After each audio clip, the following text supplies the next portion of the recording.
Okay, thank you very much, David, and thanks for being here. So there were questions about the slides. There's actually a manuscript if you're interested, and here is the link to the paper. So this is what we are going to talk about today. And so just a very quick recap of the sort of things we are interested in this talk. So we are interested in sampling from a probability distribution pi defined on the space Z, and we are going to focus on Markov chain Monte Carlo methods here. And if you have forgotten what Markov chain Monte Carlo methods are about, basically the idea is that we are going to try to run Markov chains, time homogeneous Markov chains, which will have properties that look like this. That is, as I increases the number of iterations, or the index of the Markov chain increases, basically the probability of the thing you're simulating is going to approach the probability that you're interested in some sense that I'm not going to define here. That's not the point of the talk. And we may be also interested in estimating expectations with respect to pi. An essential requirement for this to occur, there are also other conditions needed for this to happen, is that basically pi is left invariant by your transition probability. So the Markov chain we are considering and is going to be a generic Markov chain in this talk, and we will assume that it has a transition kernel called P. And if you are not familiar with kernels, think of P as being a transition matrix. And the thing that we want is that matrix to have pi, the target distribution, as a left eigenvector of eigenvalue 1. This is what it means, and this can be generalized to more general setups. And here we are going to really focus on this essential property only. And it may sound like a strange idea to give a talk on this in 2021, but it turns out that there are still some issues, and that things perhaps are not always as clear as they should. And basically our work was an attempt to really further clarify this issue of invariance in the context of Markov chain Monte Carlo methods. And one motivation is that basically many highly sophisticated algorithms have been developed or are being currently developed in order to sample from ever more complicated distributions. But these algorithms come with several issues. So first, they are very hard to communicate. And I think that in 2 weeks' time, Anthony will discuss this in the context of the next example. But more crucially, establishing that these algorithms leave pi invariant is actually quite tricky. And it's not rare that to read a paper and sort of believe that pi may be an invariant distribution, but one is never completely sure. Okay, and this is what we are going to focus on here, in a way, trying to develop a kind of algebraic framework which leaves little space for mistakes and basically should increase our certainty, our confidence in the fact that a given distribution is left invariant by a very complicated scheme. Right, so that's the idea. We will try to make basically things a bit more systematic and to some extent easier. The last bullet point here is about the fact that basically this may be only of very little help when it comes to answering the question of how to design a good algorithm. Okay, so what I'm going to talk about here does not answer that question at all. So this is a completely different issue, and you will see that already trying to solve address the issues that have been raised here is quite a bit of work.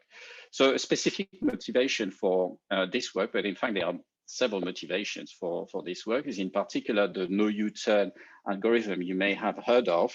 So it's a way of implementing Hamiltonian Monte Carlo that somehow is, which is in some ways adaptive and has been implemented in the popular software STAN, right? And the algorithm is correct, so no big news today. But when you look at the paper, it is quite hard to be 100% sure that the algorithm is correct. And next week, Anthony, so not next week, but in 2 weeks' time, Anthony will provide, I think, a good, precise sketch of the proof, because providing a full proof may be a bit challenging in one hour, but we'll provide at least all the clear elements that will allow us to understand why nuts is correct. So you will see that there are almost no new algorithms in this talk. Okay, we are only talking about things that exist, but we are trying to explain them in a more synthetic way and general way. And you will see that although the approach looks in some respects potentially abstract, in fact, it turns out really, we think, to be helpful, because it focuses on what matters and makes presentation and the proof of correctness of algorithm extremely simple once you get used to the ideas. And just a point here, basically, this talk or this work is a mixture of things that were somehow in the literature in some ways, but not all the pieces had been put together. And this is what we've tried to do in this talk. But these two papers that are cited here at the bottom have been quite influential. So we are going to focus on the role of the involutions in designing Markov chain Monte Carlo methods. So first, very quickly, if you're not familiar with the ideas of global and detailed balance, here is a quick recap of what we are talking about. So we are still trying to sample from pi. We've got a transition probability P, and now we are going to see what it means to say that P leaves pi invariant. Okay, and this is also known as global balance in particular in the physics literature. So one classical way of defining it consists of saying, well, you know, if I start at pi and apply my transition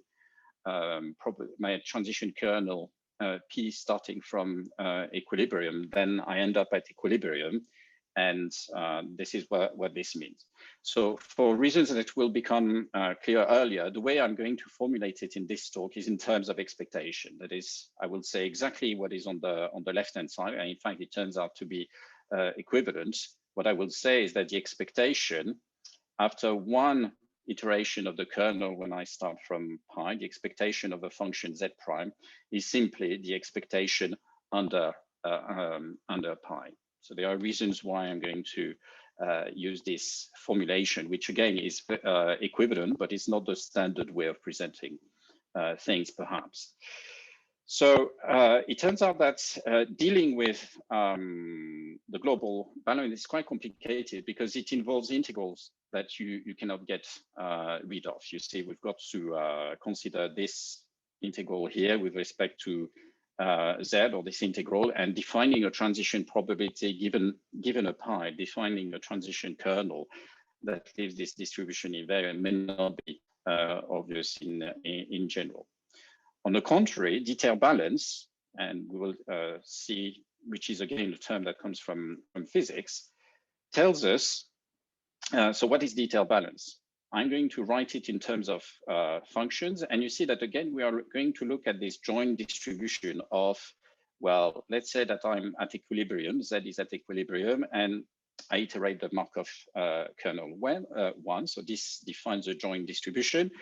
And if you like, what we are going to consider here is the correlation between some function f and some function g. But one of them has Z as where we are starting from as as argument, and G has Z prime, the point where we are ending up with, after one iteration of the kernel, as an argument, right? And basically detailed balance just says that basically I can swap G and F, right? So you see the measure here is not changing, the joint distribution is not changing, but what I'm saying is that I can swap F and G, the two functions, and basically the two integrals are equal. So very often this is not presented in this way. Basically, it's not F and G that are swapped, but the argument Z and Z prime. But this is, of course, completely equivalent. It's just that here this will make my life easier later on. So you may be confused about this story with the correlation here, but if you replace F with the indicator function, okay, so the function that returns 1 if Z belongs to A, and the indicator function that returns 1 if you're in B, basically this equality here looks like this. In fact, is equal to this, and this may look a bit more familiar. So this looks like detailed balance. So why is that an interesting property when interested in finding global balance? So first, one thing is that detailed balance, of course, implies the global balance. Okay, in this equation, you just choose A or B to be equal to the whole full space, right? And you recover global balance. But the other, and perhaps the very, very important property that is going to be helpful is that in a way, this is a local property in contrast with a global balance. Okay, so if you imagine F and G are basically indicator functions around 2 points, and you make your sets around those 2 points ever smaller, you see that this property is a local property. It's basically something that should hold for every pairs of Z and Z. So basically, in effect, we do not need the integration when trying to check this this property, and this explains in part the role of the detailed balance equation when designing algorithm. Basically, we don't have to deal with an integral, which surely in most cases of interest is going to be intractable. So this property is extremely important. And of course, you may have heard about the Metropolis Hastings algorithm. And here I'm going to consider it in a very simple scenario. So here we're going to consider a distribution defined on the set of integers. We are going to define some a family of proposal mass functions.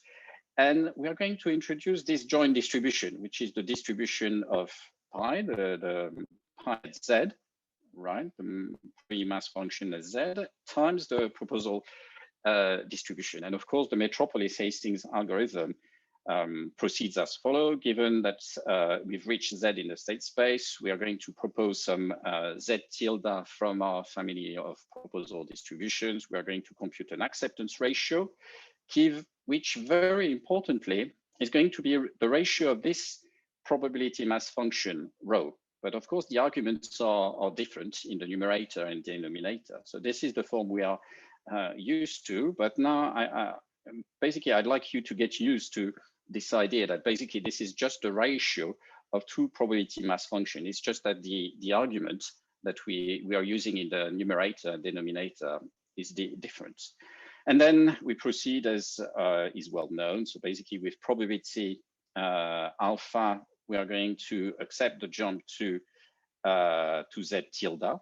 That's what we are saying here. And otherwise we are going to reject.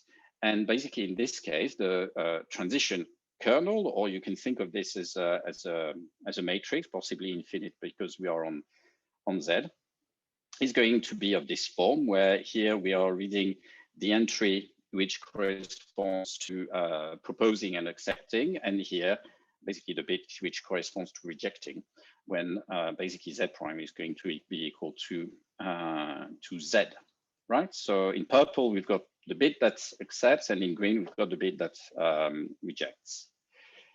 And so what about the continuous case? So this is just a slide to say that basically in a continuous case, and basically in all cases, things are extremely similar. So you see that the transition kernel in this case, so in the discrete case is of this form. In a continuous case, basically you've got to take into account the fact that basically points may not have a probability, or must have a probability actually in this case, and the transition probability is of a similar form. So this is just to say that what I'm going to talk about is that sometimes I'm going to focus on particular scenario just to make things a bit simpler, but really everything that I'm going to say applies to almost any scenario you can think of.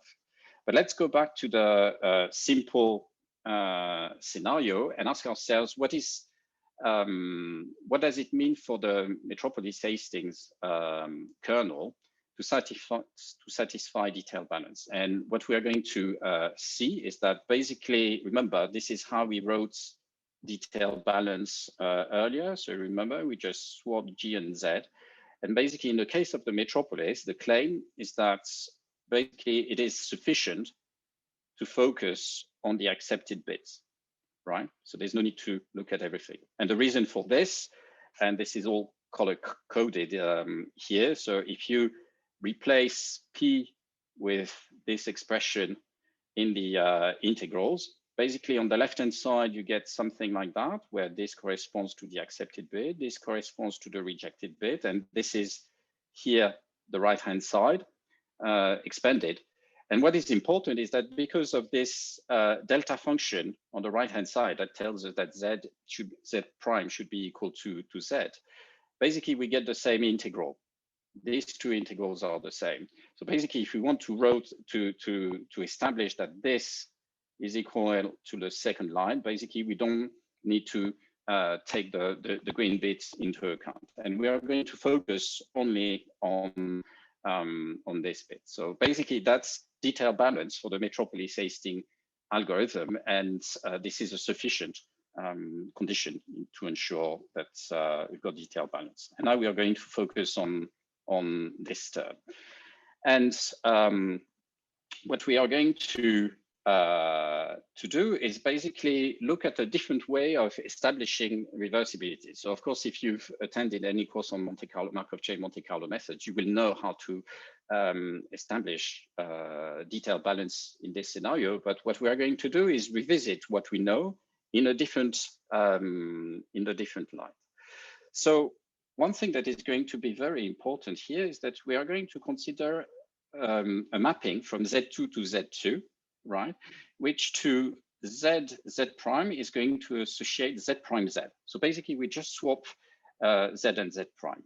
And of course, this is an involution. So what is an involution? It means that if you apply it twice, basically you get the identity. So in some ways, not in some ways, what it means is that phi is own inverse, right? So we are going to use this property here. And in particular, so this is the composition of functions here. That's what the circle means. Basically, what rho composed with phi means, it just means that you evaluate rho at Z prime Z, not at Z prime, right? So this allows us to rewrite, and I stressed on this earlier. Basically, you remember that the acceptance ratio in this simple scenario was just the ratio of rho with itself, okay, but we changed the argument somehow.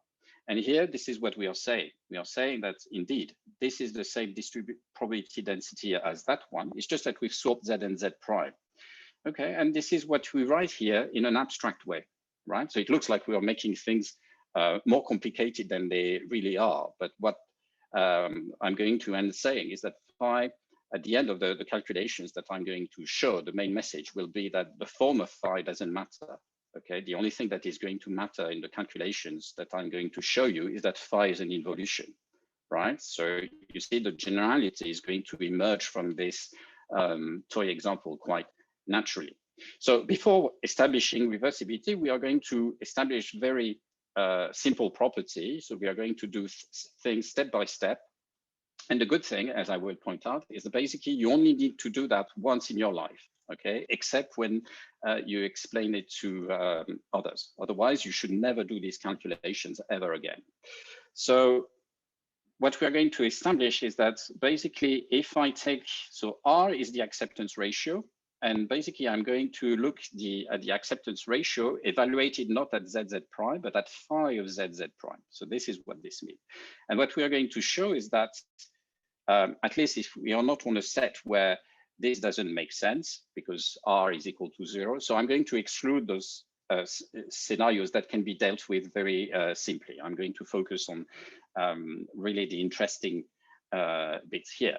So what we are going to establish is this property that if I evaluate R at phi of ZZ prime, basically it's as if I was computing 1 over R of ZZ prime.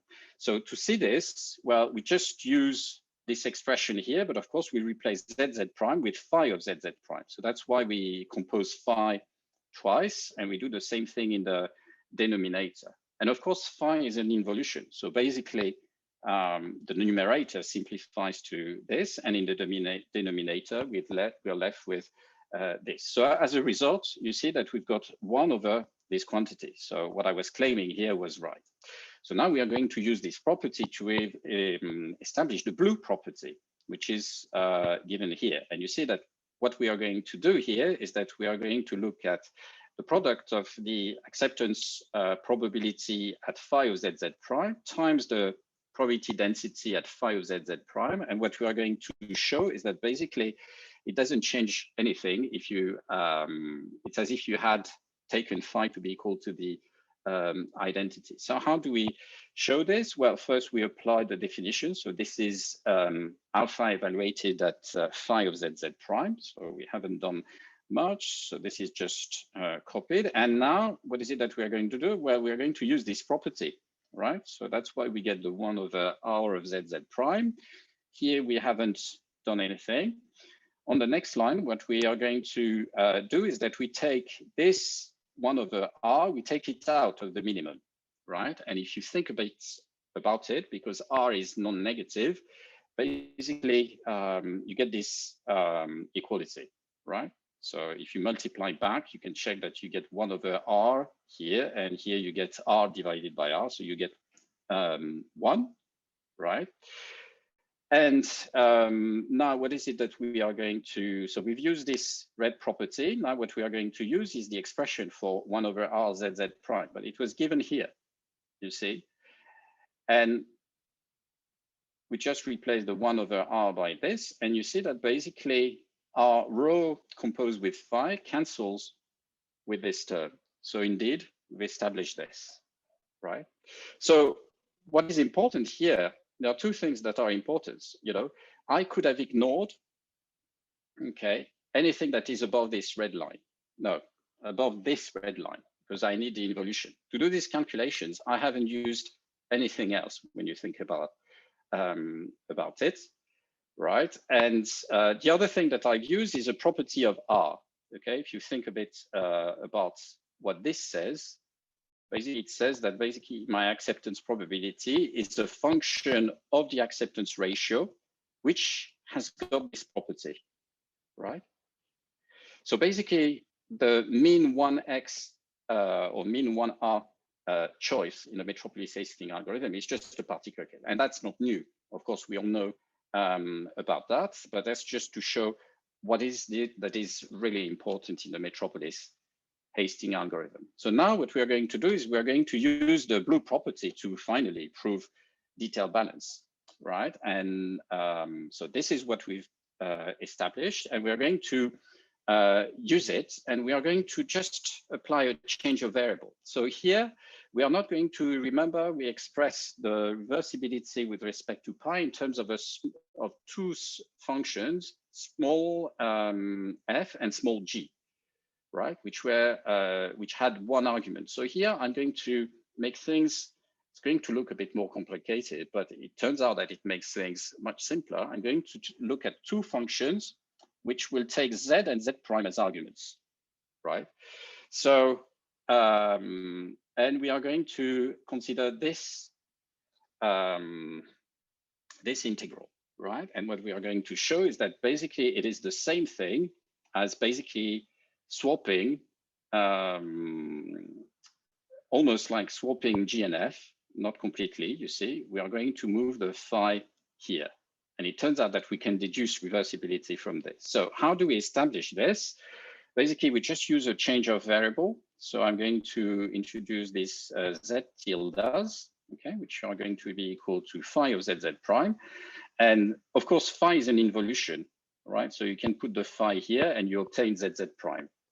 Okay, so that's what we did here, right? So that's a change of variable. So zz prime are replaced by phi of z tilde prime. That's from the definition here. We do the same thing in this for this term. So we get phi composed with phi. That's interesting. And here we get alpha composed with phi, and rho compares this with phi. And here I'm going to gloss over this for a moment, but I'll get back to it at the moment. So if you think about it, we know that if we are dealing with a Lebesgue measure and if we are dealing with a swap, it's going to have a Jacobian of 1. So that's why I can sort of do this. Okay, but I'll get back to this in a moment. What is important here is that, again, we've got phi composed with itself. So that's the identity. So I get stir, I get this term here. And of course, the property we've established here is that basically I can get rid of phi in here, right? So I've established that this is equal to this. So now we are going to consider a particular case. Okay, if you just take 5zz prime to be of this form, that is, it only depends on z, and g of zz prime only depends on z again. Basically, what we've established here, if you check, we've established basically detail balance for the Metropolis algorithm. Okay, so this looks very complicated, but again, and this is what is going to be the main message throughout, is that the only properties that we've used here are basically that phi was an involution, and maybe something interesting happened at this level, but I'll get back to this. But really what is essential is that we've used phi, and we've used a special property of alpha that allowed us to establish this result. Okay, so to summarize, what's remarkable here is that basically we've defined a joint probability distribution which had a density rho.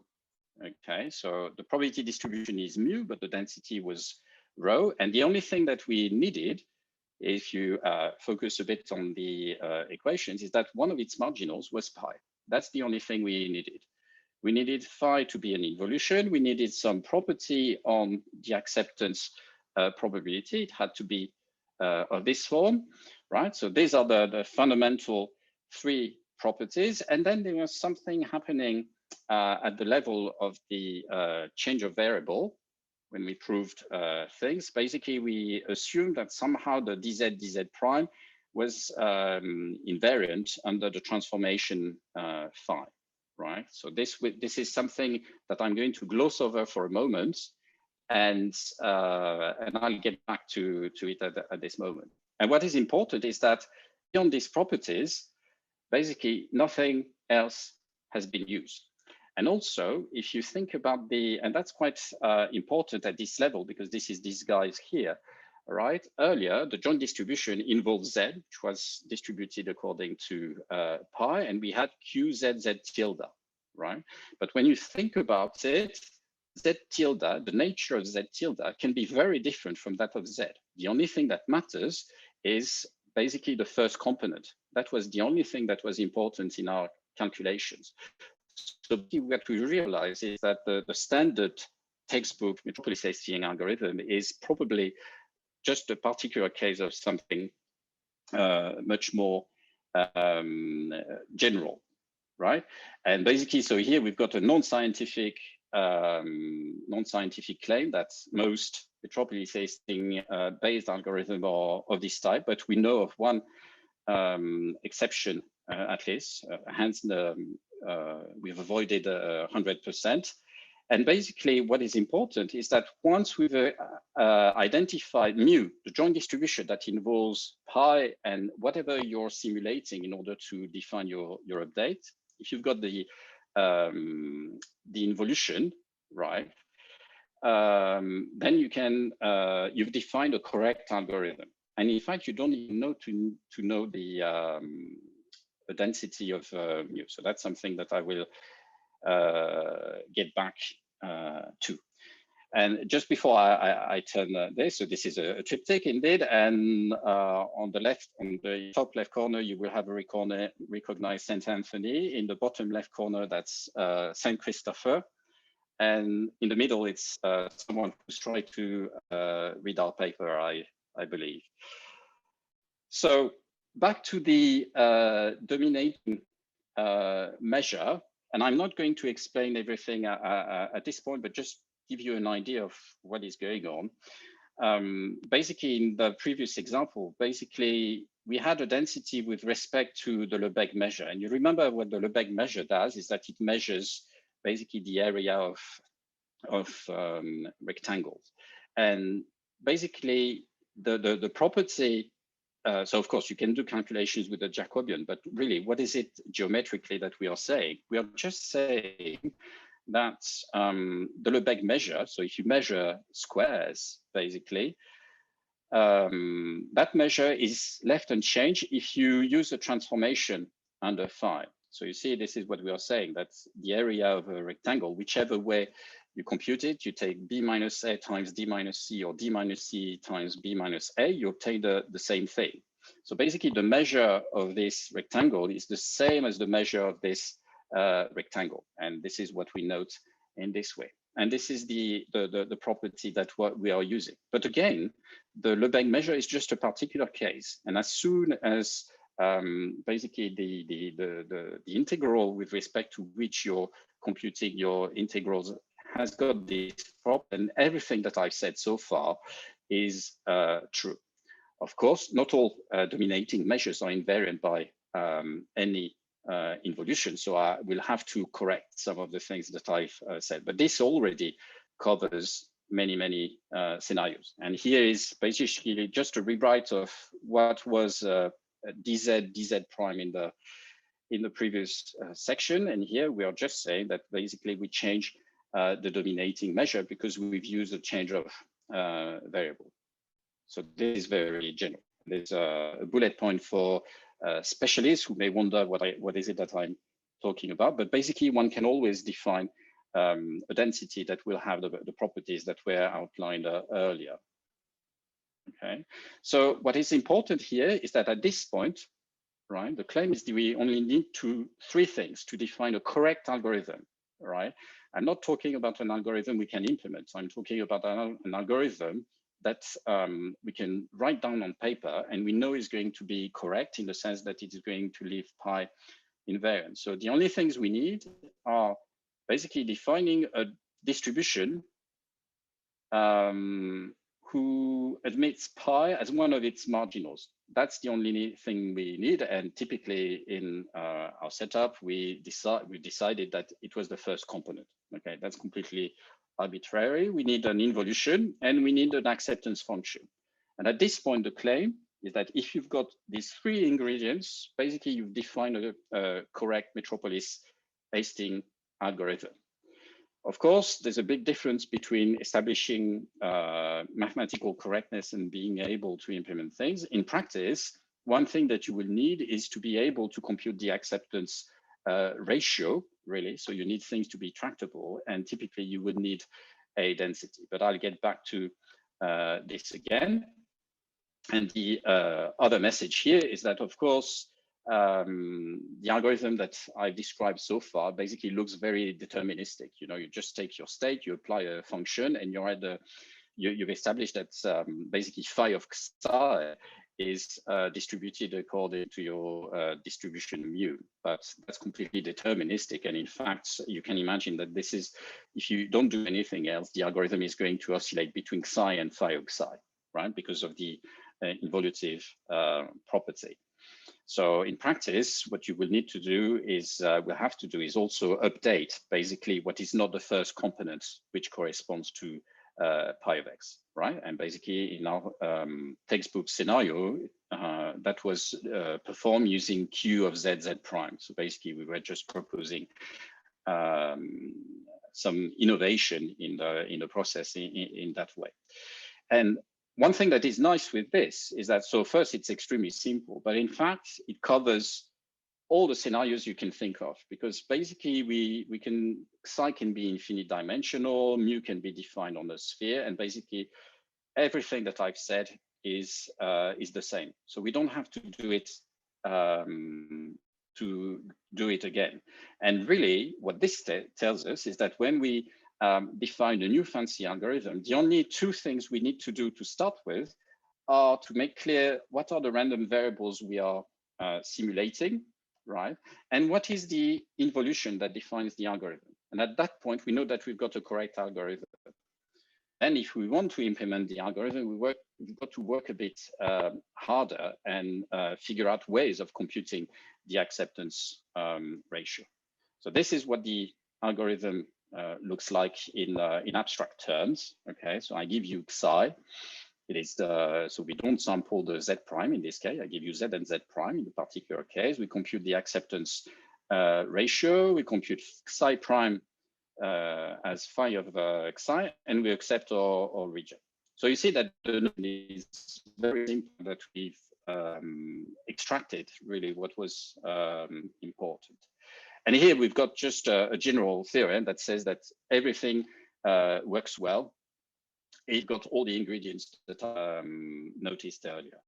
And what you establish, in fact, is that you're mu reversible, right? So for some of you, this might be an issue because, so I don't expect you to read all the details of the theorem. It's just to tell you that there is a theorem that says that provided you've got phi, mu, basically you've defined an algorithm that is correct. And of course, an acceptance function. Right. So now we wanted to prove pi reversibility, but we've established mu reversibility.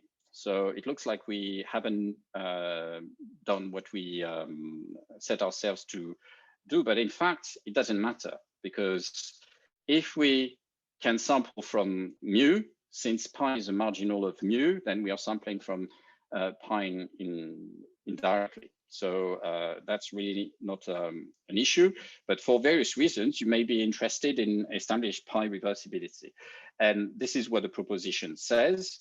And what does the proposition say in this case? So you're in the scenario where you've got a mu, the first component is pi, and then you complement this with basically your proposals, okay, which are the nature of the proposal does not necessarily coincide with the nature of psi.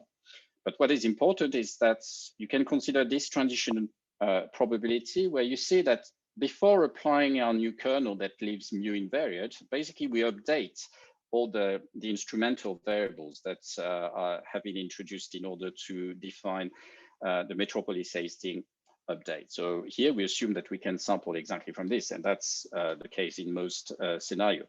So basically this is the Markov chain that basically just ignores the instrumental variables, and you just focus on the first component. And basically what the result says is that basically this Markov chain, so it is a Markov chain, and it is pi reversible. And that's the usual presentation for these ideas.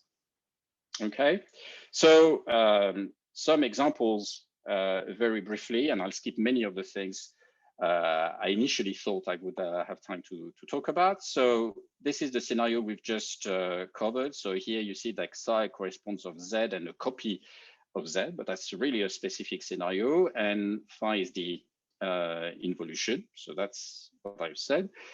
Another simple scenario example is the random walk metropolis. So in the random walk metropolis, basically psi consists of course, the current position and an increment. So V is going to be the increment that appears in the random walk metropolis. The joint distribution is going to consist of pi of x, and here the distribution of the increments, which we are going to choose to have this property that basically it is symmetric. That is, if you change the sign of Z, basically you will, if you've got a density, you get the same sign. So here the involution is going to be simply this. So we add the increment to X and we change the sign of V. And if you apply this mechanism here to x plus v minus v. So here we're looking at phi of phi at xv. Basically, of course, we add minus v to x plus v, we get x, so we are fine, and we flip the sign of v, so we recover v. So basically, this phi is an involution, right? So now we can just apply our recipe, no need to establish reversibility, and no need for everything that I've written really to do this, but that's just hopefully pedagogical example. So we need for the acceptance ratio, we need the rho composed with phi. This is what the notation stands for here. So we just replace x by x plus v. That's what this says. And we replace v by minus v, right? So that's rho composed with phi of v, phi of x and v. And here, this is just pi mu of rho of x and v. And of course, you see that we exploit here the fact that q was assumed to be invariant by a sign change. So in fact, I'm almost ready to bet that all the algorithms that you know, basically they share exactly the structure. This includes the Malin algorithm, HMC, etc. This might be a good time to ask a question that's just come through. Sure. Alex Liu, which is because you hinted at something. So he says, thanks for the great talk, or he or she.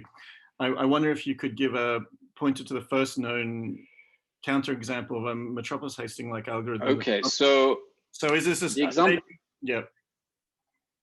So the example is given in the in our manuscripts, and basically the idea is not ours. It's in the paper that I was referring to earlier by Fan, Skill, and Gibbs Sampler.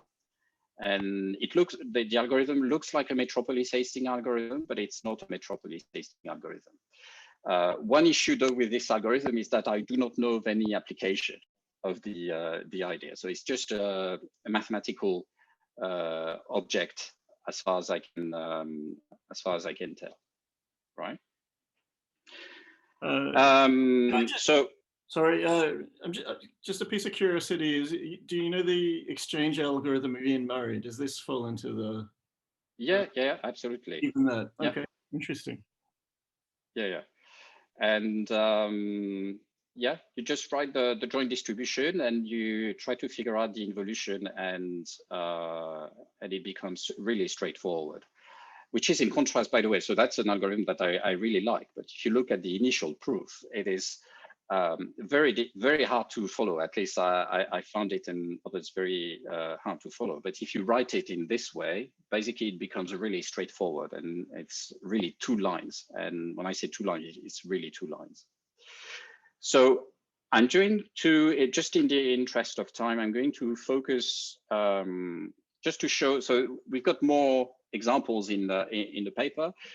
Here I'm going to show you one example of application, which is not the most complicated. You see if it's so basically so far I've focused on 1 Chile example. So, and maybe the range involves 1 to 4 chiles. So this is going to be, let's say, 2 or maybe 3 chiles. So that's not the most difficult example, but you will see how things become natural if you adopt this point of view. So here we are going to look at the Gibbs sampler, and basically a variation, a very interesting variation on the Gibbs sampler, where the idea is that instead of just using a Gibbs sampler, you will try to go as far as you can from where you are. So how does it work? So first, this is the problem we are trying to solve. We've got probability density. So here, the densities, they don't matter really. So I'm going to not talk about issues related to the densities. We are going to try to use a Gibbs sampler to sample from this set. So think of this as being Z, okay? But Z has 2 components, X and Y. And we are going to use this. So I've realized a bit too late that the notation is maybe not great, but the idea here is that we've got the marginal in X, and this is the conditional of Y given X. And we've got the same thing with Y. and the conditional of x given given y, right? And we know that in a Gibbs sampler, what we're going to do is that we are going to alternate between sampling from this conditional and this conditional. And what I'm going to do here is that I'm going to focus on one such update. And what I'm going to say first is something that we all know, is that the Gibbs sampler is a particular, or at least one step of the Gibbs sampler is a particular Metropolis Hastings algorithm, right? So let's focus on one of the updates. So I believe that I'm focusing on the update where we are going to try to update from eta hat, right? So in this case, our row is going to be of this form. So here we've got our target distribution. So we haven't changed anything. And for a reason that is going to become obvious, I introduced this y tilde naught, which is the current state for y. But you see, instead of, so this is our target distribution, right? At x, y tilde naught. And now what I do is that I'm going to introduce an independent or conditionally independent copy of y, right? And I call it y tilde 1, okay? And I'm going to consider this involution, where basically what we do is we just swap basically y tilde naught and y tilde 1. So that's an involution, of course, that's just a swap. And let's assume that there are no issues with computing the ratio and the density. Let's apply our recipe. So at the bottom of the fraction, I've got just the distribution row that I've defined. And in the denominator, basically the only thing I do is that I swap y1 and y0. That's what I've done. Okay, and of course, because of the conditional independence, this is exactly the numerator and denominator are the same. So we get 1. Okay, so that's of course a complicated way of rewriting one of the updates of a Metropolis of a Gibbs sampler to sample from this distribution. But now that you see things written in this way and you understand the role of phi's, basically maybe of just instead of introducing just one copy of y, you may decide to introduce n of them, right? So this is what this means. Instead of having your target distribution and introducing one copy of y1 tilde, you're going to introduce n of them. This is what this means, right? So now we are going to consider an algorithm, and I'll talk about the motivation for doing what we are going to do. So here, obviously, arc-psi, okay, which involves x and y0 tilde and the n independent copies. So this is going to be arc-psi. This is going to be its distribution. The density we'll call the density row.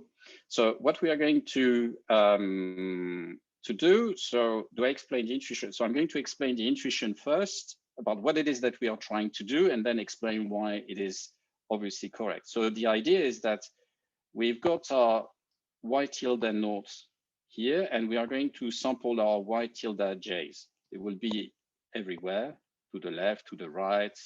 Okay, so that's what is happening. And basically, you see that we are going to get an empirical representation of the conditional distribution, right? And what we are going to try to do, so maybe that distribution, you know, the conditional distribution maybe looks like this, right? Say. Okay, what we are going to try to do is to say, well, basically, we'd like to send our y, or the component of y, the active component, as far away from y0 as possible, okay, but not in any way. But we don't have access to this density, or maybe we don't have access to this density in order to decide where to go. So what we do is that we sample, so we get an idea of the shape of this distribution, and in particular where the mass is, and we are going to use the samples to decide on where to, with whom to swap, if you like. So that's what we are going to do. So we've got all our samples. What we do is that we order the samples. So sigma basically is the mapping from 0n to 0n, which basically is going to be such that basically here I identify the index, the initial index in here, which corresponded to the smallest value of y by order. Okay, so that's just an order, and that's just a permutation of the indices. And we are going to let R basically be the integer such that sigma R is equal to 0, right? So basically what I'm trying to determine here is the rank of Y0 among all the samples that I've produced. So this is what this means. And then you can guess where this is going. What we are going to try to do is basically send, to some extent, decide that the next, what should follow Y0 in the Markov chain is basically the thing such that we've got the same probability above. Okay, so that's what we are trying to do here, right? So this defines our involution for the whole state. And you see that what we are doing is that we are swapping Y0, which initially was here, right? So this should be a tilde here. Okay, so Y0 was here. And basically we've sent it here. But what we do is that we make the sample, which was the rth largest sample, if you like, in our thing, we make it the active sample. That is basically what comes into pi. So this is the next state of our Markov chain. And obviously, this is an involution. You know, if I reorder these samples, I get exactly this order. And of course, a swap between Y0 and Y sigma n minus R is just an involution, right? So basically, we've defined an algorithm that somehow implements this intuitive idea. And of course, because of the conditional independence here, the acceptance ratio is 1. Okay, so that's exactly what we say here, that basically the acceptance ratio is automatically 1. So the algorithm is absolutely correct. And what is nice is that now we can think about generalizations, and that's very easy because, of course, you could replace, if sampling from the exact conditional is expensive, you could use samples from a different proposals. That is, you replace these eta hats with Qs, for example, and then you could look at the rank among those Qs and apply the involution. Basically, we've got the recipe. It's just that here the acceptance ratio would be different. And there's another issue is that, of course, in terms of methodology, now we would identify the ranks of the proposal distribution. So what we may want to do is introduce importance weight and things like that, but the mechanic of it all is going to be very simple. And you see that here, I haven't checked reversibility at all. I didn't have to go through earlier calculations in order to check. I know the algorithm is going to be correct. And you see at the same time that now it's very easy to come up with variations on this thing because we are focusing on what is important. And that's the main message. So there are many examples. So there are things about density. So what happens when the dominating measure is invariant? Basically, that's no surprise. Basically, if you were using a change of variable with a Lebesgue measure, a Jacobian would appear.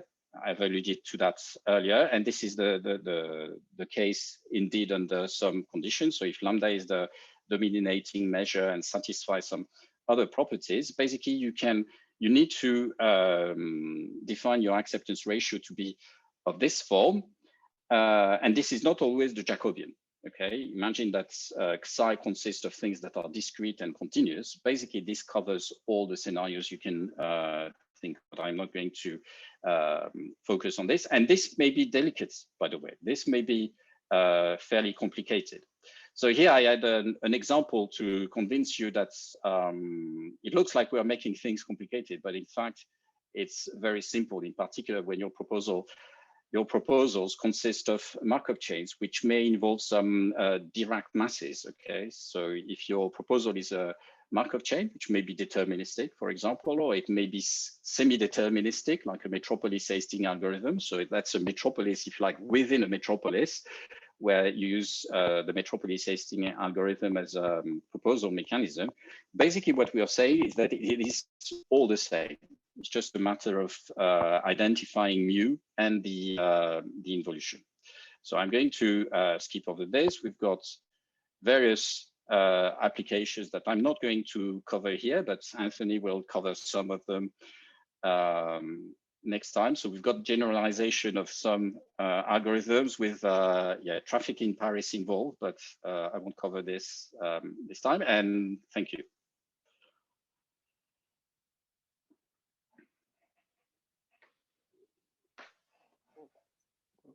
Thank you. Are there any questions?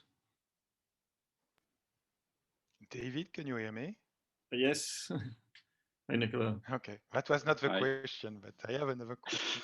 I'm very sorry, it's a bit rude of me because I arrived very late. But you said, Christophe, that if I understand correctly, what nice thing about this framework is that it really simplifies the proof of the validity of certain algorithms, like the exchange algorithm. Yes. My first question is, have you have many examples like that of proofs that would be much simpler using this framework? And my second question is, do you think that's the main advantage, or do you think the main advantage is that it helps to build the new algorithms? So so you've missed the slide where I sort of addressed this question, but it's an important one. I'm I so think sorry. that I think that's so. Basically, this doesn't tell you how to design new algorithms that are going to beat all the other algorithms. Okay. So there's nothing like that, and I think common sense is more important in this case. But what is interesting, we think, with presenting the ideas in such an abstracted way, is that you see when I just talked about, for example, the overlaxation algorithm.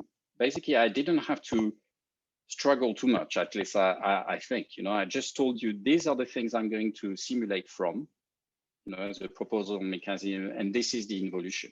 And I know that this is correct. I know that this defines a correct algorithm, right? It corrects. What I mean by correct is that we are going to leave the correct distribution invariant. Then I do not know if I'm going to converge, for example. So you've got to work a bit harder to establish correctness of the algorithm. But if you consider algorithms for nuts, like nuts, for example, the proofs are very complicated if you don't write things in this way. Okay, and although when I read the really great paper by Hoffman and Gell-Mann, you read it. So first you spend maybe a couple of days trying to understand it, and at the end you're sort of on the fence. You sort of say, yeah, I can see why it could work, but I'm not completely certain. If you write things like that, it becomes just purely algebraic. And of course, algebra that comes with pluses and minuses, that things become more systematic, right? But you lose the intuition. That's the price to pay. But in fact, what we found, and in particular for one of the examples that I haven't covered, is that in a way, the framework was a guide for what to do and the things to check to make sure that it was correct, right? And so they are, for those hard sphere models, there are some particularities. Basically things that you don't necessarily think of when you try to think of what would happen if the process was, if you were reverting time and you're trying to imagine the process, you may miss things. Here, it's just algebra. Basically, you're told if you want to be reversible, it has to be like this. So in a way, I see it as a kind of rail. You work out your algorithm with your intuition, right? And then basically you check that the recipe, applies to your example. And for me, at least, it was an opportunity by applying the recipe to discover that I had missed a few issues for that complex algorithm. Okay, thank you. So it's just something to help you. But nuts is also a good example where this really helps too. Okay. Yes.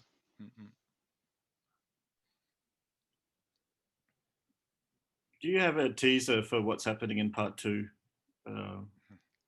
So in part 2, well, maybe Anthony wants to say what he intends to cover in the light of what I've talked about. I think the main aim would be to establish why nuts is correct, I believe.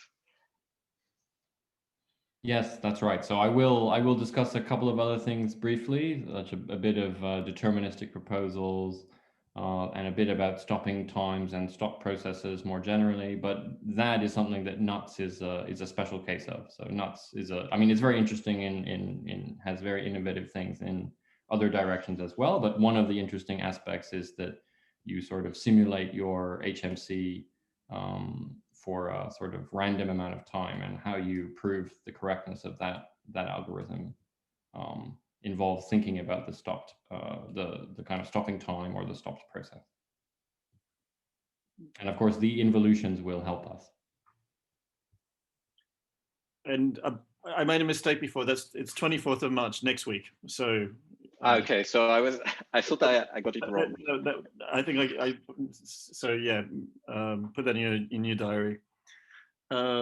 Maybe for machine learning audiences, are these tools useful for the stochastic gradient versions, or is that a totally separate issue? I cannot think of a reason why it could be helpful, but who knows? But a stochastic SGLD, that's what you're talking about, I guess. Yes. Yeah. So yeah. So first, reversibility is maybe not the right property, and the algorithms are not exact. Okay. There's another question from Patrick Cannon. Great talk, thanks. I wonder if you found this framework helps with producing any kinds of useful taxonomy of Metropolis Hastings algorithms. Example, do a lifted algorithm have a certain form of involution or something? Yeah. Hi, Patrick, first. And yes, so you're absolutely right. Basically, what we call non-reversible algorithms are in fact very specific, and they actually rely on functions that are not involutions, right? But you're not far from involution, and I'm writing on my slide here. So for an involution, we've got this property, right? And it turns out that for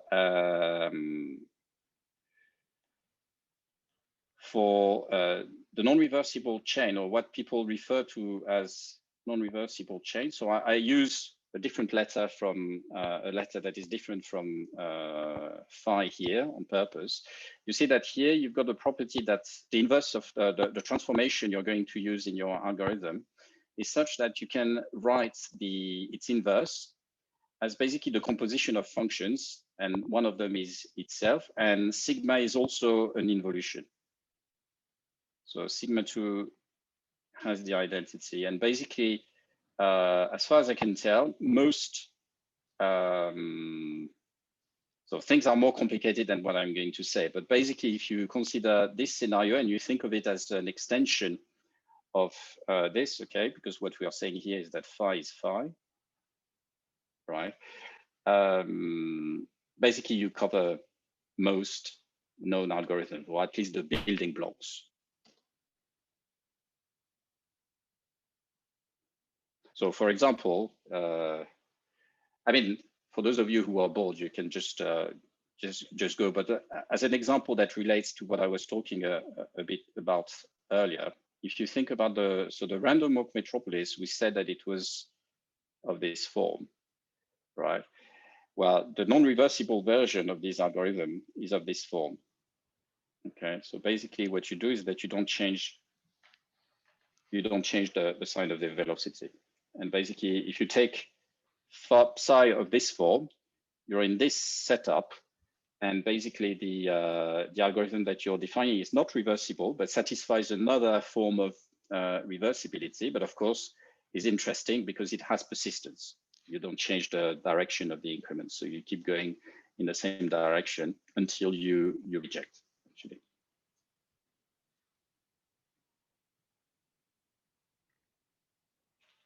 Maybe Anthony, will you talk in some detail about discretizations of Hamilton's equations? And only quite briefly and somewhat abstractly, but it does cover basically HMC, but more just so I can get onto the nuts aspect, which is somehow the interesting bit. But I do cover a little bit of psi, this psi formulation.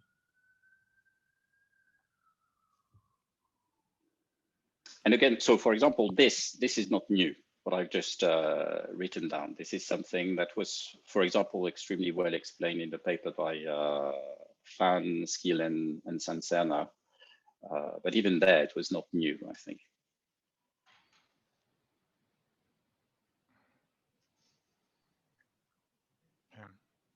David? Yeah, okay, sorry.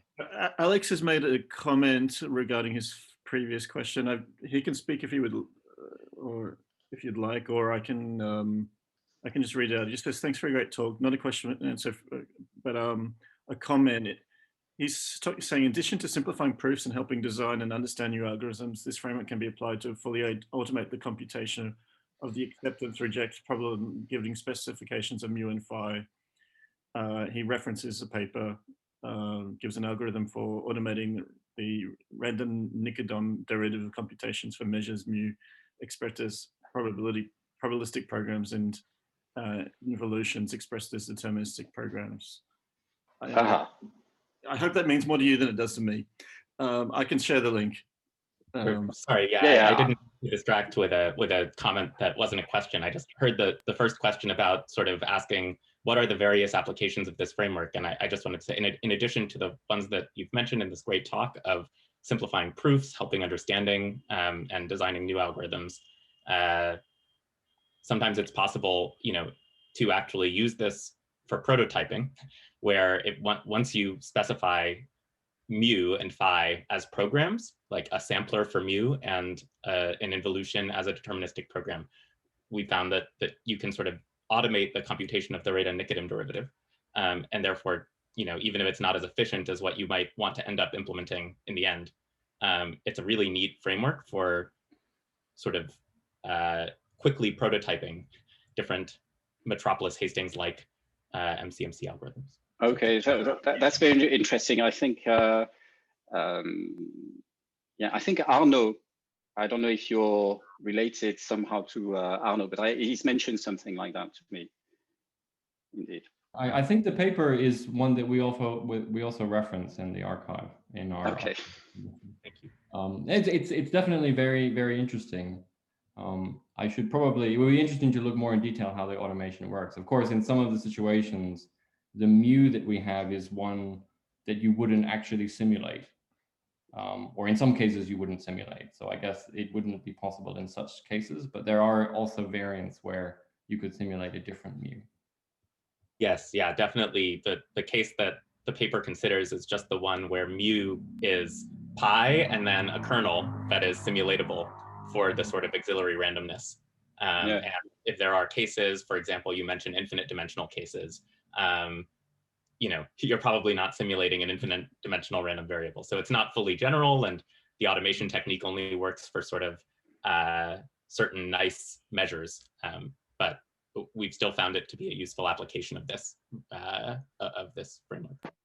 Okay, that's great, yeah.